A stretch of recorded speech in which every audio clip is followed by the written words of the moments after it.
Assalamualaikum warahmatullahi wabarakatuh. Selamat pagi anak-anak. Bagaimana kabar kalian? Alhamdulillah baik semua ya. Sebelum kita masuk pelajaran hari ini, alangkah baiknya kita berdoa terlebih dahulu agar pelajaran yang kita pelajari hari ini bisa bermanfaat. Al-Fatihah. Selesai. Sebelumnya Ibu absen dulu ya. Ya. Masuk semua? Oh, ada yang tidak masuk. Siapa? Kenapa? Sakit. Ya. Oke. Itu saja. Oh iya, semoga yang sakit diberi kesembuhan agar bisa mengikuti pelajaran lagi. Sebelum masuk ke materi hari ini, Ibu mau mengulas sedikit untuk materi yang kemarin. Kemarin kita membahas tentang apa? Ya, tentang surat Ad-Duha. Surat Ad-Duha ayat ke-9 dan ke-10 itu menjelaskan tentang apa? Ya, benar sekali. Menjelaskan tentang larangan menganiaya anak yatim dan orang miskin. Ya. Selanjutnya kita masuk ke materi Idgham Syamsiyah dan Qamariyah. Sebelum kita masuk ke hukum bacaannya, Ibu mau menjelaskan tentang pengertian ilmu tajwid terlebih dahulu dan lam takrif. Ada yang tahu apa itu ilmu tajwid? Ya, benar sekali, memperindah sesuatu. Ya, Ibu jelaskan ya.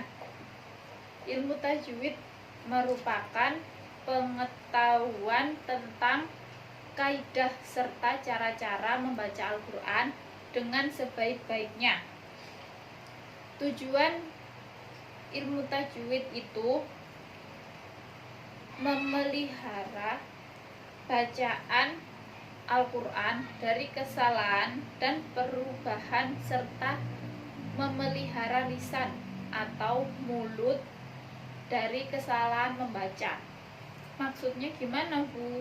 Maksudnya itu kita harus dengan teliti mempelajarinya. Sedangkan lam takrif sendiri itu alif lam yang berada pada awal isim atau kata benda. Alif lam ini berbeda cara membacanya apabila bertemu dengan dua hukum bacaan idhar qamariyah dan idgham syamsiyah. Bisa disebut juga al-qamariyah dan asyamsiyah. Alif lam sendiri ini dibagi menjadi dua kan, alif lam qamariyah dan alif lam syamsiyah. Alif lam qamariyah bisa disebut dengan al-qamariyah.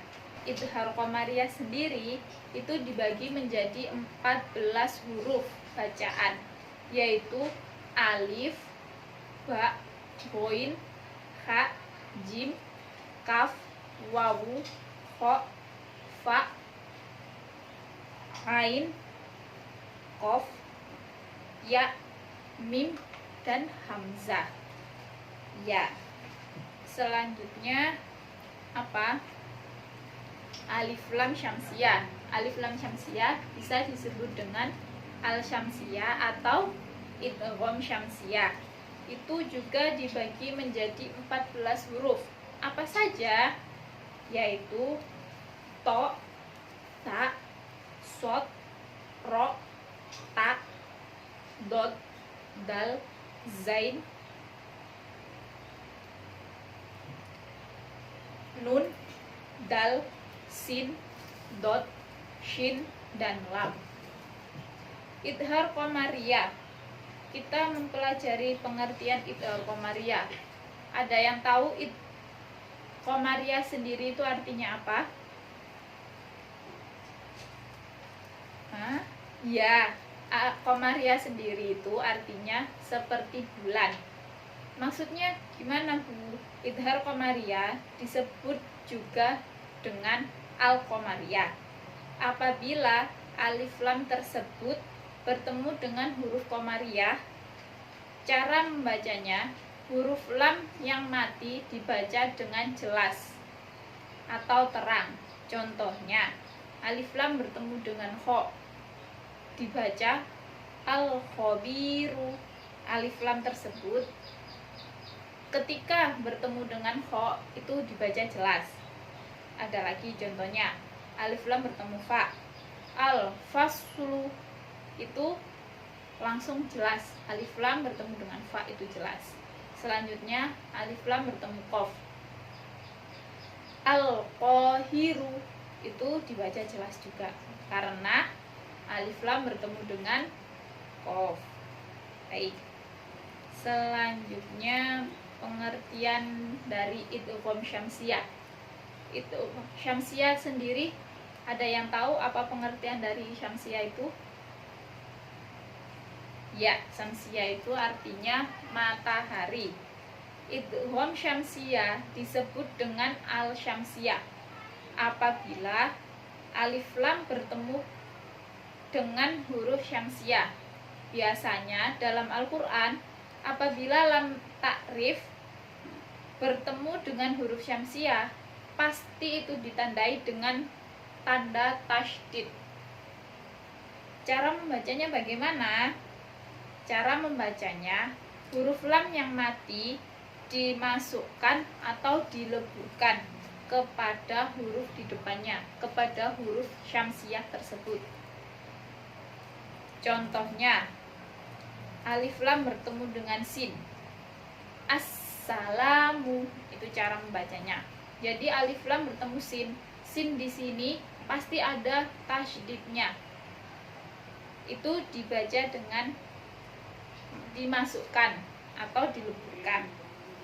Contoh selanjutnya, alif lam bertemu dal, ad-dahiru. Jadi alif lam bertemu dengan dal, dalnya ada tasydidnya dan pasti dimasukkan, ad-dahiru, seperti itu. Selanjutnya contoh sekali lagi, alif lam bertemu dengan ro, ar-rohimu, itu pasti ada tasydidnya, benar. Yang ditasydid itu huruf apanya? Ayo. Oh iya, benar sekali. Di huruf ro-nya pasti ada tasydidnya. Oke. Mungkin pengertian di sini yang Ibu jelaskan ada yang perlu ditanyakan, kalian mungkin yang tidak paham. Nanti Ibu kasih poin deh yang mau bertanya. Ya, kamu apa hukum mempelajari ilmu tajwid? Untuk hukum mempelajari ilmu tajwid itu adalah fardu kifayah. Nah, di sini ada yang tahu nggak fardu kifayah itu apa?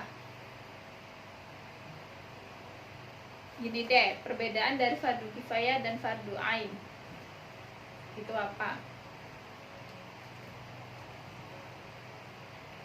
Ya, kalau fardu ain itu wajib dilakukan oleh setiap orang muslim.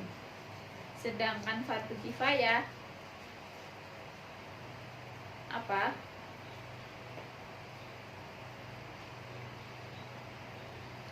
Ya, hanya beberapa orang yang melakukannya. Ya, benar sekali. Terus ada lagi, bagaimana cara membaca idhar qamariyah? Ya, benar, bagus sekali pertanyaannya. Caranya itu tadi dengan cara apa? Jelas. Jadi tanpa ada dimasukkan, tanpa ada dengung, itu nggak ada dengungnya sama sekali, pasti itu jelas. Ada lagi pertanyaannya? Ya, kamu bagaimana cara membedakan bacaan idhar qamariyah dan idgham syamsiyah. Cara membedakannya itu cukup gampang.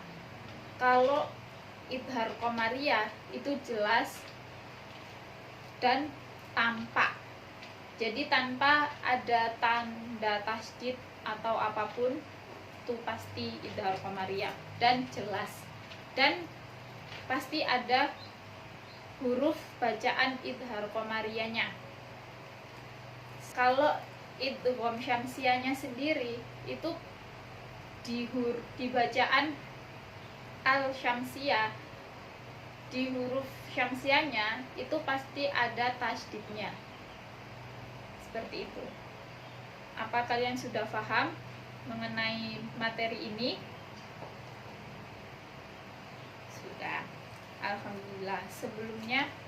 Sebelum materi ini kita akhiri, Ibu kasih tugas untuk kalian, untuk evaluasi kalian. Tugasnya hanya 5 saja, tanpa diskusi, dikerjakan tanpa diskusi, dan mengerjakannya secara individu. Dikumpulkan minggu depan. Oke.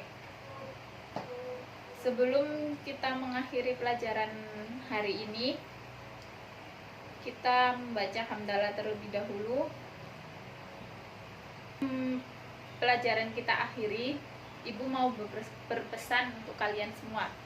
Bersungguh-sungguhlah belajar tentang ilmu tajwid, karena ilmu tajwid itu sangat dibutuhkan dimanapun kita, dan membaca Al-Quran dengan baik dan benar agar kita mendapatkan pahala dan ridho dari Allah. Sekian pelajaran hari ini, mari kita akhiri dengan membaca hamdalah. Alhamdulillahirabbil alamin. Sekian pelajarannya. Wassalamualaikum warahmatullahi wabarakatuh.